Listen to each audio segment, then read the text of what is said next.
वगैरह का बंदा नहीं हूँ। मैं आईआईटी दिल्ली का बंदा हूँ। जेईई एडवांस क्वालिफाई करा है मैंने 2022 का। देख सकते हो, इसका आप स्क्रीनशॉट वगैरह निकाल के रख लो। और इस मतलब लो एफर्ट समझ रहे हो, मतलब अगर कोई क्लास 10 का बच्चा अगर उसने अच्छे से, भैया मेरे को थ्योरी नहीं आती, मैं क्वेश्चन सॉल्विंग कैसे करूँ।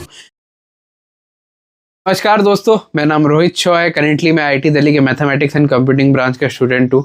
और ये लास्ट 30 डे स्ट्रेटेजी, और इसी बात पे मैं काउंटर भी करूंगा कि देखो लास्ट 30 डेज में 30 मार खान नहीं बन जाओगे आप, बट अगर आप हाथ पैर मार रहे हो इधर उधर, it is better to get in a strategy. और ऐसे बच्चे को फॉलो करो जिसने गलती करी है प्रिपरेशन में, जो अपने टाइम में गलती है उसने जो करी है वो आपको बता देगा।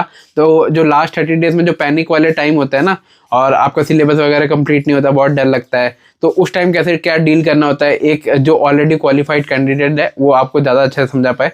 तो इट इज़ बेटर कि एक स्ट्रेटेजी वाइज चलो, रादर देन आप इधर उधर हाथ पैर मार के खुद एक्सपेरिमेंटेशन कर रहे हो, क्योंकि टाइम वेस्ट होगा बहुत ज़्यादा। तो इसी बात पे आ जाते हैं। और अगर आपने कुछ स्टार्ट भी नहीं करा ना, तो मैं आपको प्रॉमिस करता हूँ कि आप एक स्ट्रेट पाथ में जाओगे, लाइन में जाओगे, जो मैंने बताया उससे आप एक अच्छी परसेंटाइल लाओगे पक्का, है ना। पॉइंट नंबर 1 पे स्टार्ट करते हैं। बहुत बच्चों का ना क्या रहता है कि रिवीजन करना होता है, कि रिवीजन करना है, ये करना है, वो करना है, लेकिन उन्होंने ना बाबा आदम जमाने में कभी चैप्टर पढ़ा था समझ लो, लेकिन उनको अभी रिवीजन करना है तो उनको दिक्कत आती है कि यार उनको ना समझ में नहीं आता, ना उनको थ्योरी समझ में आ रही है ढंग से, ना नोट्स वगैरह पता नहीं, नोट्स तो पढ़ने में ही 7 दिन लग जाएंगे, ऐसा टाइप का है। तो वो क्या करते हैं, ऑनलाइन बैच के बच्चे या ऑनलाइन जो भी पढ़ता है ना, कोई कहीं से भी पढ़ रहा है, वो बहुत करते हैं कि यार वो ना लेक्चर्स देख के ही रिवीजन करते हैं। जैसे मंजिल वगैरह है तो मंजिल का लेक्चर पूरा देखेंगे, उससे वो मानेंगे कि अच्छा मेरा चैप्टर अब रिवाइज हुआ, जब वो पूरा 1 शॉट कंप्लीट करेंगे। और उससे क्या होता है ना, टाइम वेस्ट होता है। मैं सिंपली ये पुट इन करूँगा, मेरी पर्सनल एक्सपीरियंस से लेके जाओ, आपको बहुत ज़्यादा बेनिफिट होगा। क्योंकि उससे क्या होगा कि आप कितना भी स्पीड कर लो ना, लेक्चर 2x में करो, रिवाइंड करो, ये करो, वो करो, तब भी आपका बहुत ज़्यादा टाइम खत्म होगा। अगर आप लेक्चर वगैरह देख रहे हो, या मतलब लेक्चर देखने का टाइम नहीं है, मैं प्रैक्टिकली ये बोलूँगा, तो आपको क्या करना चाहिए अभी लास्ट के मोमेंट में, आप ये करो कि आप वीडियो देखो कि 30 मिनट में कैसे चैप्टर हो रहा है, 1 घंटे में कैसे हो रहा है। और ये सब मतलब यूट्यूब पे ही है, MR सर, पंकज सर के भी है, कुछ सलीम सर के भी है, कि वो 1-1 घंटे में वो बस चैप्टर समझा देता है कि क्या है। तो उससे रिवाइज करो, रादर देन आप लॉन्ग लेक्चर या जो बैच के लेक्चर है उससे प्रेफर करने के। उससे आपका टाइम बचेगा और आप इफेक्टिव कर सकते हो अपनी प्रिपरेशन वगैरह। और पॉइंट नंबर 2 आ जाते हैं कि अभी आपके पास ना नोट्स बनाने का टाइम नहीं है, और अभी आपके पास कोई वो टाइम भी नहीं है कि आप मटेरियल करो एक्स्ट्रा, कि मेरे को डीपीपी करनी है, मेरे को प्रैक्टिस शीट करनी है, मेरे को ये करना है, मेरे को वो करना है। अभी मतलब प्रैक्टिकली टू बी ऑनेस्ट आप खुद ही बताओ, आपके पास टाइम नहीं है। इस पॉइंट ऑफ टाइम में आप कोई भी टीचर से पूछोगे ना, किसी भी बड़े टीचर से, अलग सर या कोई भी टीचर इस पॉइंट पे रहता, आपको यही रिकमेंड करेगा कि बस PYQs पे फोकस करो। क्योंकि जेईई मेंस का पैटर्न इतना प्रेडिक्टेबल हो गया ना, इतना क्वेश्चन जहाँ से उठ के आते हैं इतना प्रेडिक्टेबल है कि अगर आप बस वही सेट के क्वेश्चन करके जाओगे ना, आपको बहुत अच्छी परसेंटाइल आएगी। बहुत सारे तो क्वेश्चन में बस फॉर्मूला लगता है, आपको फॉर्मूला पता रहना चाहिए, आपका काम हो जाएगा। तो इस चीज़ के लिए मैंने क्या करा था, मैं मोस्ट रिपीटेड PYQs वगैरह लेके आया था जो जेईई मेंस की हिस्ट्री में, कि मतलब एक चैप्टर में समझ लो बस 60 से 80 क्वेश्चन होंगे। 64 चैप्टर होता है जेईई मेंस में, टोटल इतने क्वेश्चन है, उसमें आपके पास मोस्ट रिपीटेड PYQs आपके पास आ जाएगा, है ना। तो उससे क्या करना है, उससे आपको प्रैक्टिस करना है, कंसेप्ट रिवाइज करना है, उससे आपको देखना है कंसेप्ट आप भूले का हूँ। आफ्टर वॉचिंग जो पॉइंट नंबर 1 में मैंने कवर किया था कि छोटी वीडियोस देखो, टाइम बचेगा, यहाँ ध्यान लगाओ। बहुत बच्चे ये बोलेंगे कि मैथ्स का PDF है, मैथ्स का भी PDF मैं अपलोड कर देता हूँ, है ना। मैथ्स का मैंने वीडियो इसलिए नहीं बनाया कि यार बच्चे ना मेरे को बहुत ज़्यादा क्रिटिसाइज करते हैं, मेरे को नहीं पता कि यार मैंने क्या किया है, नहीं किया है। बच्चे बहुत ज़्यादा वो करते हैं, कभी अप्रिशिएट नहीं करते उतना। बहुत ज़्यादा मतलब मेरे को कमेंट्स में आए कि भाई तू डैश है, ये है, वो है, कभी कुछ रैंक रिवील नहीं करता, ये वो, तू चोमू है, ये ऐसे पोर्ट्रे करते हैं कि जैसे मैं कोई क्रिमिनल हूँ, मैंने कोई गुनाह करा है, मैं यहाँ बैठ के क्राइम कर रहा हूँ। तो ये रहता है ना यार, मतलब पूरी रात भर जग के रिसर्च करो, मेहनत करो वीडियो बनाने में, ये सारे नोट्स वगैरह लिखो, लास्ट में मेरे को बस गालियाँ ही सुनने मिलती है। तो यार आप मेरे वॉइस से समझ सकते हो मैं क्या मीन करता हूँ। तो मतलब बुरा लगता है, मतलब अगर आप किसी को वो नहीं कर सकते तो किसी को गाली भी मत दो, किसी को अप्रिशिएट नहीं कर सकते किसी को गाली भी मत दो। मैं ऑलरेडी बहुत गालियाँ सुन के आज आईआईटी दिल्ली में पहुँचा हूँ, है ना। और अगर आईआईटी दिल्ली का कोई बंदा है ना, मतलब मैं तो टॉप ब्रांच का बंदा हूँ, मतलब computer science, mathematics and computing, electrical, circuital का बंदा हूँ, उसकी रैंक बहुत अच्छी होती है। और इसके साथ साथ मैं अपने जेईई के नोट्स भी दे रहा हूँ जो मैंने लिख के बनाए थे। 15 से 20 पन्ने या 25 से 30 पन्ने, ताकि आपको कंसाइज में रिवीजन हो जाएगा। वो डिटेल नोट्स है, बट उसको मैंने बनाया था अपने एक्सपीरियंस से, तो वो भी मैं आपको फ्री में दे रहा हूँ। बहुत बच्चे ना अभी बहुत सारे चैप्टर छोड़ देते हैं, जैसे बहुत बच्चे का इंटीग्रेशन नहीं होता, रोटेशन वगैरह स्किप करा होता है, फिर उनको कुछ चैप्टर वो बहुत ज़्यादा छोड़ के रखते हैं लास्ट के मोमेंट के लिए, तो उनका नोट्स लिखने में ना बहुत टाइम वेस्ट होगा, नोट्स में बहुत ज़्यादा टाइम वेस्ट होगी, और मतलब आप इफेक्टिवली अपनी प्रिपरेशन नहीं कर सकते। तो उन बच्चों के लिए, या सारे बच्चों, अगर आपने बहुत सारे चैप्टर छोड़ रखे, मेरे नोट्स लो, प्रिंट आउट करो, अपने पास रखो, वन शॉट देख लो, कहीं से भी देख लो, अगर कोई टॉपिक पढ़ाया जा रहा है उस पर मार्क करते जाओ कि ये टॉपिक है। कुछ एक्स्ट्रा पॉइंट अगर आपको लगे एडिशनल है, वहाँ उसको ऐड कर दो। मेरी 99 रैंक थी जेई एडवांस में, है ना, और मेरे नोट्स आप देख सकते हो। मैं कोई चोर चमार आदमी नहीं हूँ, है ना, जो आप सोचते हो। यार मैं कोई देखो एनआईटी का बंदा नहीं, मैं जेई मेंस क्वालिफाइड कैंडिडेट नहीं हूँ, मैंने जेई एडवांस निकाला है।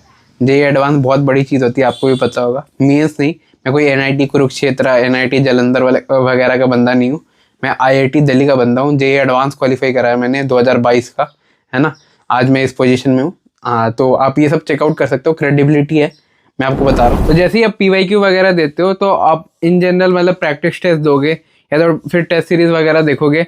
मैंने मतलब अपने चैनल पे हर दूसरे तीसरे वीडियो में ये रिकमेंड करा था ना आप लोगों को कि निशांत वोरा सर का जेई ब्रीफ देखना, उससे आपको मैथ्स में हेल्प होगी।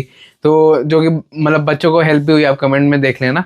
तो वोरा क्लासेस की तरफ से, निशांत वोरा सर की तरफ से ऑल इंडिया टेस्ट सीरीज वगैरह कंडक्ट करवाई जा रही है, जिसमें मतलब full 15 full syllabus mock test वगैरह के ना आपके वीडियो सॉल्यूशन मिलेंगे, जिसमें अगर आप टेस्ट देते हो, अगर आपको डाउट आती है क्वेश्चन में, है ना, क्वेश्चन आपको समझ में नहीं आता, तो आप खुद जो निशांत वोरा सर है, साक्षी मैम और उनकी जो अच्छी फैकल्टीज है ना, वो आपको वीडियो सॉल्यूशन आपको मिल जाएगा। और ऑनलाइन बच्चों को तो ये स्पेशली ध्यान में रखना चाहिए, अगर आप टेस्ट सीरीज वगैरह कहीं से भी ले रहे हो, कोई भी ले रहे हो, तो ऐसा टेस्ट सीरीज ज्वाइन करो जिसमें आपको वीडियो सॉल्यूशन मिल रहा है। क्योंकि आपके पास ना कोई भैया दीदी नहीं है जो आपका डाउट सॉल्व करे, तो आपके पास बस टीचर ही है, आपके पास वीडियो सॉल्यूशन ही है जो आपको अच्छा से कंसेप्ट वगैरह क्लियर करे। और साथ साथ इस टेस्ट सीरीज में आपको 6 पार्ट टेस्ट मिलेंगे, 3 यूनिट टेस्ट मिलेंगे और 70+ चैप्टर टेस्ट मिलेंगे, जो कि बहुत ज़्यादा बेनिफिशियल होगा जेईई एस्पिरेंट के लिए। तो मैं ऑन अ पर्सनल बेसिस, मतलब अपनी पर्सनल बेसिस में, जैसे मैंने अभी जेईई ब्रीफ भी रिकमेंड करा था, तो ये टेस्ट सीरीज अब जरूर से लेना, आपको वीडियो सॉल्यूशन वगैरह सब मिल ही जाएगा। पूरे 10 महीने तक इसकी वैलिडिटी रहेगी, तो आप इसे परचेज कर लेना। मैं इसका लिंक वगैरह सारा डिस्क्रिप्शन में अटैच कर दूंगा। ऐसा पॉइंट नंबर 3 में, पॉइंट नंबर 3 है कि लाइक बिफोर पॉइंट नंबर 3, अगर आपको शॉर्ट नोट्स वगैरह चाहिए, जैसे माइंड मैप्स हो गया, फ्लैश कार्ड हो गए, हैंडबुक हो गए, एरन फिट जी कहीं के भी, बहुत बच्चे मेरे को बोल रहे थे कि फाइल वगैरह भी दो। तो यार देखो, ये मेरे टाइम की फाइल है, तो ये सारा आप पीडीएफ में बना के ग्रुप पे अपलोड कर दूंगा व्हाट्सअप चैनल का, तो आप ये सब देख लेना। लेकिन पॉइंट नंबर 3 पे अब आ जाते हैं। मैंने जेईई का सिलेबस डिवाइड करा है लो इनपुट और हाई रिजल्ट के वाले चैप्टर में, कि आपको जिसमें एफर्ट भी कम मारना पड़े, चैप्टर्स का वेटेज भी उसमें ज़्यादा हो। लाइक थियोरेटिकल फिजिक्स हो गया, फिर बहुत सारे चैप्टर हो जिसमें एफर्ट कम लगता है, कि भाई एक बार पढ़ा उसी में समझ में आ गया, एक बार पढ़ा उसी में पीवाईक्यूज वगैरह हो गया, है ना। तो कौन कौन से ऐसे चैप्टर है वो मैंने छाट के रखे हैं, तो ये सारे आप स्क्रीन पे देख सकते हो। इसका आप स्क्रीनशॉट वगैरह निकाल के रख लो, और इससे करना क्या है, ये सारे चैप्टर को अच्छे से करके जाना है, क्योंकि ये बहुत स्कोरिंग है और बहुत लो एफर्ट है। मतलब लो एफर्ट समझ रहे हो, मतलब अगर कोई क्लास 10 का बच्चा, अगर उसने अच्छे से तैयारी नहीं करी है, समझ रहे हो, उस लेवल पे लो एफर्ट है कि आप कर सकते हो, बहुत इजीली मैनेजेबल है। और अब आ जाते हैं हाई एफर्ट वाले चैप्टर पे, जो जिसमें टाइम लगता है, रोटेशन, इंटीग्रेशन जैसे चैप्टर हो गए, तो उनके लिए क्या करना है। तो उसके लिए मैं ये बोलूँगा कि देखो, जेईई मेंस में क्या है, वैरायटी के क्वेश्चन आते हैं, बहुत प्रेडिक्टेबल पेपर है, मोस्ट रिपीटेड पीवाईक्यूज आप देख के जाओ। साथ साथ आप बस क्वेश्चन सॉल्विंग पे ध्यान दो। बहुत बच्चे बोलेंगे भैया मेरे को थ्योरी नहीं आती, मैं क्वेश्चन सॉल्विंग कैसे करूं। तो कुछ है 5am सीरीज होती है, उसमें आशीष अरोड़ा सर जैसे क्वेश्चन के साथ ही कंसेप्ट आपको समझा देंगे, तो उसमें आप डायरेक्ट क्वेश्चन प्रैक्टिस में जाओ और आप फॉर्मूला सीखो। क्योंकि जेईई मेंस में कभी कभी ऐसा होता है कि कोई क्वेश्चन ऐसा था जिसमें डायरेक्ट फॉर्मूला लग जाता है और वो क्वेश्चन बन जाता है, रादर देन कि बहुत सारे क्वेश्चन आपको दिखेंगे जेईई मेंस में कि बहुत टफ होता है, अगर आप कितना भी टाइम लगा दो तो वो नहीं होंगे, गलत हो जाएगा। तो उससे अच्छा सारा चैप्टर कवर करके जाओ जो हाई एफर्ट वाले।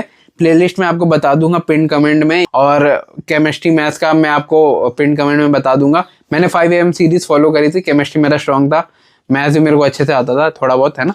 तो बाकी सारे सब्जेक्ट का मैं लगा दूंगा, तो आप बस क्वेश्चन रिलेवेंट करके जाना।